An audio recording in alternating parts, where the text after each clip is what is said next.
नमस्कार दोस्तों, परम एजुकेशन की यूट्यूब चैनल पे आप सभी दोस्तों का स्वागत करते हैं। तो आज की क्लास जो यहाँ पे चलने वाली है गणित के पेडागोजी सबसे महत्वपूर्ण जो सीटेट में प्रश्न पूछे गए हैं अब तक उन सभी प्रश्नों को यहाँ पे शामिल किया गया है। ऐसा नहीं कि जो प्रश्न नहीं पूछे गए हैं उनको भी शामिल किया गया है, दोनों प्रकार के प्रश्न इसमें शामिल किए गए हैं ताकि आप लोग अच्छे से सीटेट में पकड़ बनाए रखें। तो जो लोग नए हैं अभी तक चैनल को सब्सक्राइब नहीं किया तो जल्दी से क्या करिए, परम एजुकेशन चैनल को सब्सक्राइब करिए, साथ ही बेल आइकन का बटन दबा लें ताकि लाइव आने पर आप लोगों के पास एक नोटिफिकेशन पहुँच जाए।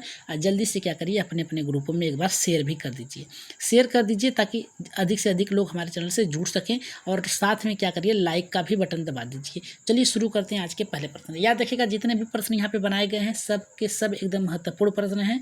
गणित में हर बार पूछे गए हैं, हर एक साल से उठा के प्रश्न यहाँ पे रखे गए हैं ताकि एक भी प्रश्न छूटने न पाए। यहाँ पे आज 12 प्रश्न रखे गए हैं, याद रखिएगा 12 प्रश्न रखे गए हैं, जिसमें से आज आप लोगों का 10 यहाँ पे टारगेट बनाया गया है कि 12 में से आज आप लोग 10 प्रश्न यहाँ पे सही करके ही जाना। तो सभी लोग क्या करिएगा, लास्ट में अपना कमेंट करिएगा कि कितने लोग कितने प्रश्नों को आज सॉल्व किए हैं। तो चलिए शुरू करते हैं आज के पहले प्रश्न से। देखिए पहला प्रश्न हमारा बहुत ही अच्छा है, एकदम समझने का प्रयास करेंगे। कह रहा है कि निम्न में से क्या गणित की प्रकृति है। प्रकृति की बात पूछा है, मतलब क्या है, गणित का क्या महत्व है। पहला कह रहा है कि यह अलंकारिक है, दूसरा कह रहा है कि यह तार्किक है, तीसरा कह रहा है कि यह कठिन है, और चौथा ऑप्शन हमारा कह रहा है कि यह सामान्य लोगों के लिए नहीं है। सामान्य लोगों के लिए नहीं, इसका मतलब ये कुछ लेना देना नहीं है। गणित जो होता है व्यवहारिक होता है, इसका कहीं भी प्रयोग कर सकते हैं, तो ये हर एक व्यक्ति के लिए उपयोगी है। तो हमारा चौथा ऑप्शन जो है ये गलत है। कह रहा है कि ये कठिन है, कठिन नहीं होता है, ये समझने के ऊपर आपके है, ये भी हमारा ऑप्शन गलत है। कह रहा है ये अलंकारिक है, ये भी गलत है। राइट आंसर किसके साथ जाएगा, अगर हमारा तीनों ऑप्शन गलत हो गया तो राइट आंसर किसके साथ जाएगा हमारे यहाँ पे, ये तार्किक है। राइट आंसर जो होगा हमारे यहाँ पे दूसरा ऑप्शन हमारा यहाँ पे सही होगा कि गणित की जो प्रकृति होती है ये तार्किक होती है, क्योंकि इसमें क्या होता है, बालक अपने तर्क के आधार पे, अपनी सोच के आधार पे नई नई जिज्ञासाएं उत्पन्न करता है। जिज्ञासा मतलब संज्ञानात्मक विकास का प्रयोग करके यहाँ पे बालक क्या करता है, गणित की प्रकृति को समझता है, यानी तार्किक मतलब सोच विचार के प्रश्नों का उत्तर देता है। तो राइट आंसर जो था हमारे यहाँ पे दूसरा था। दूसरे प्रश्न पे आगे बढ़ते हैं। देखिए दूसरा प्रश्न उससे भी अच्छा है। कह रहा है कि निम्न में से किसने कहा कि गणित वह विज्ञान है जिसमें आवश्यक निष्कर्ष निकाले जा सकते हैं। तो किसने कहा है, हंगवेन ने कहा है, स्किनर ने कहा है, लॉक ने कहा है, या फिर बेंजामिन पेरिक ने कहा है। तो राइट आंसर यहाँ पे किसके साथ जाएगा, दूसरे का राइट आंसर क्या होगा, एकदम देखिए दूसरे का जो राइट आंसर जाएगा, किसने कहा है, तो बेंजामिन पेरिक ने कहा है। याद रखिएगा, हंगवेन ने नहीं कहा, स्किनर ने नहीं कहा है, लॉक ने नहीं कहा है। राइट आंसर किसके साथ जाएगा हमारे यहाँ पे, चौथे के साथ जाएगा। जितने लोगों का चौथा ऑप्शन एकदम सही है, एकदम राइट आंसर है। आगे बढ़ते हैं तीसरे प्रश्न पे। तीसरा प्रश्न देखिए क्या कह रहा है हमारा, तीसरा ये कह रहा है कि गणित सभी विज्ञानों का सिंह द्वार व कुंजी है। यह कथन किसने कहा है, या फिर यह कथन किसका है, बेकन का है, ड्यूट का है, स्किनर का है, कमेंट का है। तो राइट आंसर यहाँ पे क्या होगा, तीसरे का ऑप्शन के एकदम उत्तर बताइए सभी लोग, तीसरे का कि किसने कहा है। याद रखिएगा जो गणित होता है, याद रखिएगा गणित जो होती है ये हमेशा तार्किक पे आधारित होता है। किस पे आधारित होता है, तार्किक पर आधारित होता है। इसमें बालक क्या करता है, अपने बौद्धिक क्षमता का प्रयोग करके सभी पहलुओं को जांच करता है या फिर उसको सॉल्व करने का प्रयास करता है। और हमेशा याद रखिएगा गणित का जो तार्किक विषय होगा ये 6 से लेके 8वीं क्लास तक जाएगी। तो इसका राइट आंसर क्या जाएगा, किसने कहा है, तो इसका राइट आंसर जो जाएगा तीसरे का पहले के साथ जाएगा, बेकन के साथ जाएगा। किसके साथ जाएगा, बेकन के साथ जाएगा। आगे बढ़ते हैं यहाँ पे चौथे प्रश्न पे। चौथा प्रश्न हमारे यहाँ पे क्या कर रहा है, जरा देख लेते हैं। देखिए चौथा प्रश्न ये कर रहा है कि गणित के नियम और निष्कर्ष होते हैं, वस्तुनिष्ठ होते हैं, सार्वभौमिक होते हैं। वस्तुनिष्ठ व सार्वभौमिक दोनों होते हैं। और चौथा कह रहा है कि उपयुक्त में से कोई नहीं। इसका आंसर आप लोग जल्दी से कमेंट बॉक्स में दीजिए, कमेंट में जल्दी से इसका आंसर दीजिए कि राइट आंसर क्या होगा। गणित नियम व निष्कर्ष होते हैं, ये वस्तुनिष्ठ है, सार्वभौमिक है। वस्तुनिष्ठ व सार्वभौमिक दोनों होते हैं, उपयुक्त में से कोई नहीं। तो इसका राइट आंसर जो जाएगा हमारा यहाँ पे, जल्दी से कमेंट करिए चौथे का। एकदम इसमें से देखिए निष्कर्ष होते हैं, चौथे का जो राइट आंसर जाएगा उपयुक्त में से कोई नहीं। याद रखिएगा वस्तुनिष्ठ गणित नहीं होता है, तार्किक होता है। सार्वभौमिक भी नहीं होता है, तार्किक होता है। वस्तुनिष्ठ और सार्वभौमिक, अगर वस्तुनिष्ठ नहीं हुआ तो सार्वभौमिक भी नहीं होगा। तो राइट आंसर यहाँ पे जो हमारा जाएगा चौथे के साथ जाएगा। वस्तुनिष्ठ व सार्वभौमिक दोनों नहीं होते हैं, दोनों नहीं होते हैं। राइट आंसर किसके साथ जाएगा हमारे यहाँ पे, चौथा, उपयुक्त में से कोई नहीं। ये ऑप्शन जो है आपका बहुत ही महत्वपूर्ण है, ठीक है। इसको आप लोग बहुत ही अच्छे तरीके से समझ लीजिएगा कि गणित के नियम और निष्कर्ष जो होते हैं वस्तुनिष्ठ भी नहीं होते हैं, सार्वभौमिक भी नहीं होते। वस्तुनिष्ठ सार्वभौमिक दोनों नहीं होते, यानी तार्किक होता है। तो इसलिए ऑप्शन जो होगा हमारे यहाँ पे चौथा होगा। आगे बढ़ते हैं पाँचवें प्रश्न पे। पाँचवा प्रश्न देखते हैं यहाँ पे क्या कह रहा है कि विद्यार्थी कह रहा है कि विद्यार्थी गणित की संकल्पनाओं और सिद्धांतों के अर्थ को समझता है, वह अधिगम के किस उद्देश्य की प्राप्ति करता है। देखिए जो बालक होता है वो गणित की संकल्पनाओं यानी जो भी उसकी विशेषता है, जो भी उसकी क्या है सिद्धांत है, उसका अर्थ समझता है और अधिगम करता है। अधिगम मतलब होता है सीखना। तो उसके उद्देश्य की प्राप्ति करता है किस प्रकार से? कौशल के माध्यम से, पूर्व ज्ञान के माध्यम से, अनुप्रयोग के माध्यम से, अवबोधन के माध्यम से। तो राइट आंसर यहाँ पे पांचवा का क्या जाएगा? देखिए कौशल जो होता है ये बालक क्या करता है, सोच करता है यानी निर्माण करता है, तो ये तो आपका नहीं होगा। यहाँ पे पूर्व ज्ञान की जानकारी भी नहीं होगा, अनुप्रयोग भी नहीं होगा, अवबोधन यानी बालक जो सोचता है तुरंत उसका आंसर देता है। राइट आंसर किसके साथ जाएगा हमारे यहाँ पे?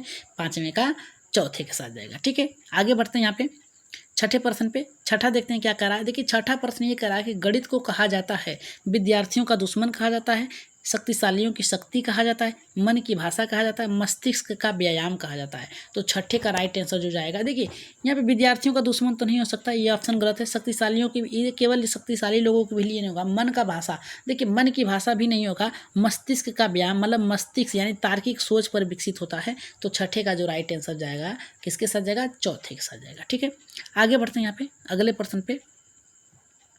सातवां प्रश्न हमारे यहाँ पे क्या कह रहा है? देखिए सातवां और भी अच्छा प्रश्न है। ये कह रहा है हमारा कि योजना एक उद्देश्यपूर्ण क्रिया है जिसे मन लगाकर सामाजिक वातावरण में पूरा किया जाता है। गणित शिक्षण की योजना विधि की युक्ति परिभाषित यानी किसने किसने दी है? किलपैट्रिक ने दी है, थार्नडाइक ने दिया है, क्रो ने दिया है या फिर स्किनर ने दिया है। तो सातवें का जो राइट आंसर किसके साथ जाएगा? जल्दी से कमेंट करिए कि उद्देश्यपूर्ण की बात, क्रिया की बात कर रहा है, सामाजिक वातावरण की बात कर रहा है, गणित शिक्षण योजना विधि की बात कर रहा है। तो ये किसके साथ जाएगा? किलपैट्रिक के साथ जाएगा। किसके साथ जाएगा? किलपैट्रिक के साथ जाएगा। और जितने लोगों का पहला सातवें का आया है एकदम राइट आंसर है। आगे बढ़ते हैं अपने आठवें प्रश्न पे। 12 प्रश्न रखे गए हैं जिसमें से आज आप लोगों को 10 प्रश्न सही करने हैं। याद रखिएगा 12 में से 10 प्रश्न आप लोगों को सही करना है, क्योंकि जुलाई में जो आप लोगों का एग्जाम होने वाला है 7 जुलाई को, वहाँ पर आप लोगों को मैथ के पेडागोजी से कम आप लोगों को 5 नंबर मिलेंगे। ठीक है, तो चलिए देखते हैं इसका आठवें का उद्देश्य, आठवें का प्रश्न क्या कर रहा है हमारा। आठवां प्रश्न ये कह रहा है कि वह उद्देश्य जो शिक्षक जो है गणित पढ़ाने के बाद कक्षा में ही प्राप्त कर लेता है उसे कहा जाता है। याद रखिएगा ये 2017 का शायद ये प्रश्न है। यहाँ पे कह रहा है सांस्कृतिक उद्देश्य को प्राप्त कर लेता है, शैक्षणिक उद्देश्य को प्राप्त कर लेता है, सामाजिक उद्देश्य को, या फिर उपयुक्त सभी। तो राइट आंसर यहाँ पे आठवें का किसके साथ जाएगा? देखिए यहाँ पे गणित की बात किया है तो संस्कृत तो होगा नहीं। ठीक है, सामाजिक होगा नहीं, यहाँ पे शैक्षणिक होगा।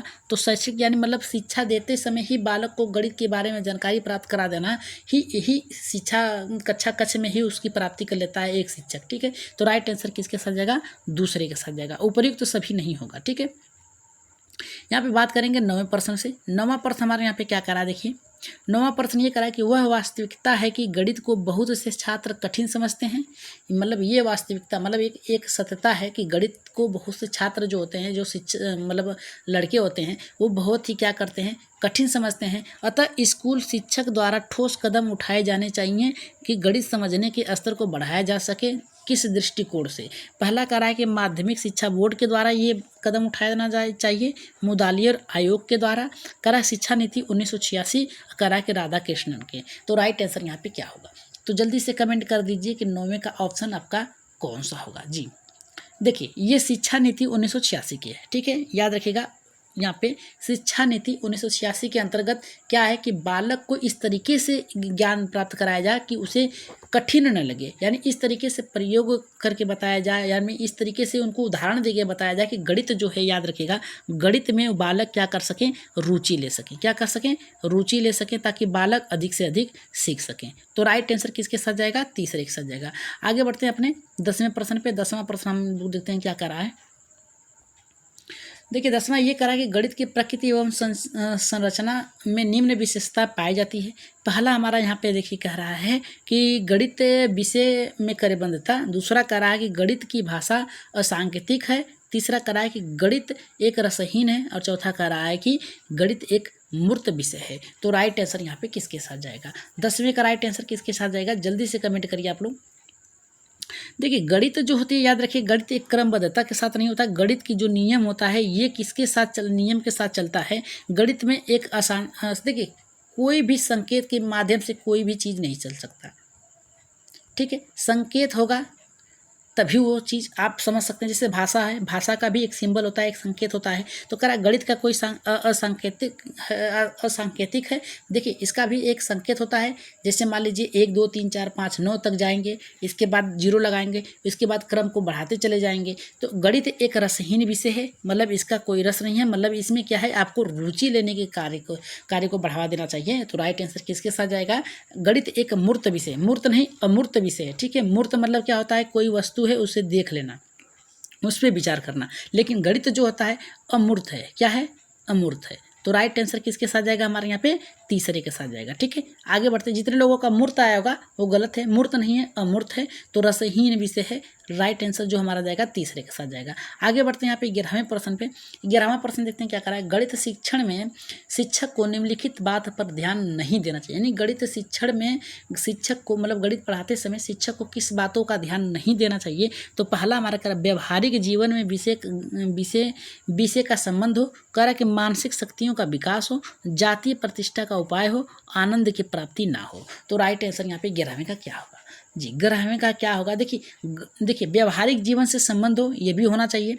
मानसिक शक्तियों का विकास हो, ये भी होना चाहिए। जाति प्रतिष्ठा का उपाय हो, मतलब जाति मतलब क्या होता है, यहाँ पे गणित से संबंधित पूछा है, किसी की जात लिंग भेद से नहीं पूछा है। तो ये तीनों होने चाहिए। तो बचा आनंद की प्राप्ति, यही हमारा राइट आंसर जाएगा। ठीक है, चौथा हमारा राइट आंसर होगा।